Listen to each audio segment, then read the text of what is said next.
صبر کا انعام۔ اب اللہ تمہارے لیے کن لکھ رہا ہے، اب تمہیں تمہارے صبر کا انعام ملنے ہی والا ہے۔ اللہ سجدے پورے کرنے والوں کی کہانیاں ادھوری نہیں چھوڑتا۔ جس نے حوا اور آدم کو ملایا تھا، تمہارا بھی رب وہی ہے، پھر تمہاری کہانی کیسے ادھوری رہنے دے گا؟ اللہ تمہارے دل اور زبان کو مانگنے کی ہمت تب دیتا ہے جب وہ تمہاری چاہت پر راضی ہونا چاہتا ہے۔ تم نے مانگ لیا اپنے رب سے، اب انتظار کرو اپنے رب کے کن کا۔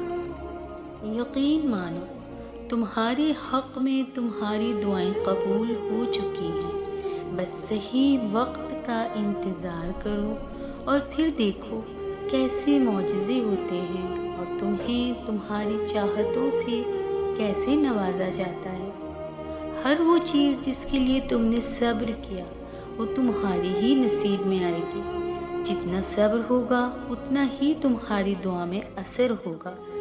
جو اللہ پر یقین رکھتے ہیں اللہ ان کے لیے وسیلہ بنا ہی دیتا ہے۔ جن کا بھروسہ اللہ ہو ان کی منزل کامیابی ہے۔ اللہ کن فرماتا ہے تو آخری لمحے میں بھی منزلیں بدل جاتی ہیں۔ مشکل وقت میں بھی اللہ کی ایک بہت بڑی نعمت ہے، اس میں انسان صبر کرنا اور شکر کرنا سیکھ جاتا ہے۔